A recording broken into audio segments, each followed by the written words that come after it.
Kok bisa ya antum seperti itu? Barakallahu fiik. Belum tentu kita sama seperti antum. Belum tentu kami semua ini bisa melakukan apa yang antum lakukan. Kami aja masih berat kok keluar dari pekerjaan. Antum bisa dipuji disanjung. Wah, itu ujian juga. Ketika disanjung, dipuji, kita apakah bisa tetap membumi, tidak membumbung tinggi begini? Tidak. Dia nisbatkan, dia pasrahkan itu semua Allahu Azza wa Jalla yang memberikan taufik. Nah, saya hamba yang lemah, Allah yang mengatur, Allah Subhanahu wa taala yang menetapkan.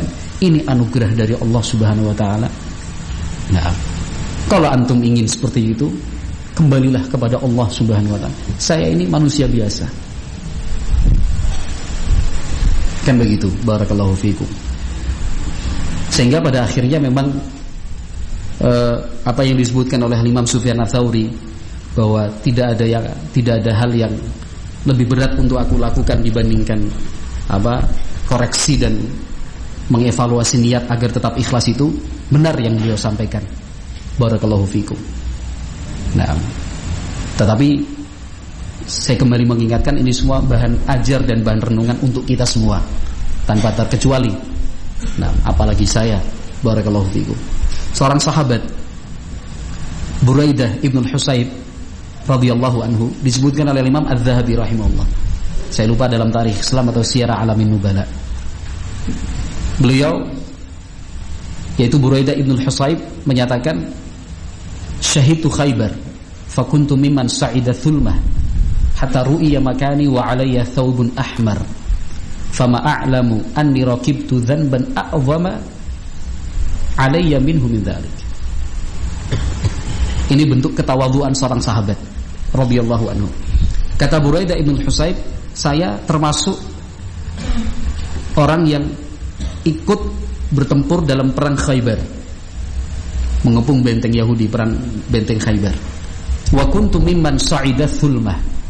Bahkan saya termasuk sahabat, termasuk prajurit yang naik, ya, berusaha naik ke benteng itu melalui tembok benteng. Hatta ru'iya makani, sampai saya bisa dilihat oleh orang banyak. Waktu itu saya menggunakan pakaian yang warnanya merah, artinya mencolok, kelihatan orang lah. Begitu. Menyesal Buraidah ibn Husayb radhiyallahu anhu. Kata beliau, setahu saya tidak pernah melakukan dosa di dalam Islam lebih besar dari dosa saya waktu itu. Al-Imam Adz-Dzahabi menjelaskan yang dimaksud oleh Buraidah bin Husayb adalah asyuhrah. Akhirnya dikenal itu. Ini bentuk ketawaduan dari sahabat Rasulullah sallallahu alaihi wasallam. Nah, itu juga ujian keikhlasan dalam aktivitas dan keseharian kita, ya kan? Ketika kita semangat untuk beribadah, semangat untuk berdakwah, ini tetap bukan sebatas semangat saja, tapi pasti ada batu ujiannya. Batu ujiannya di situ. Mau tidak mau orang akan kenal kita. Mau tidak mau orang akan melihat dan menyaksikan kita. Mau tidak mau nama kita disebut dalam tiap-tiap bidangnya. Meskipun itu bagian parkir, logistik, ya, bagian tulis-menulis, mempersiapkan surat administrasi, semuanya pasti namanya di situ disebut. Ini fulan bagian ini, yang bagian ini sialan. Nah, akhirnya itu tadi asyuhrah. Nah, ketenaran, popularitas. Nah, itu pun sudah dianggap oleh sahabat Buraidah ibn Husayb sebagai sebuah kesalahan. Nah, beliau menilainya sebagai sebuah kesalahan. Kenapa? Ketakwaannya yang sangat tinggi, radhiyallahu anhu. Nah, maka nas'alullah at-taufiq wal hidayah. Kita pun terus terus belajar. Ini untuk saya pribadi secara khusus, barakallahu fikum, dan untuk kita semua, karena nasihat itu li amatil muslimin, untuk kaum muslimin secara keseluruhan, ya kan? Memang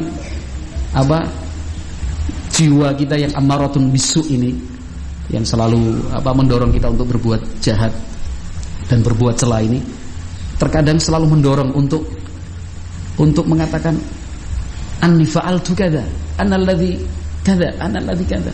Saya kok. Loh, itu saya di situ. Ana itu terus dorongan itu selalu ada, tapi usaha. Kita belajar untuk menahan. Telah memiliki keutamaan yang lebih sempurna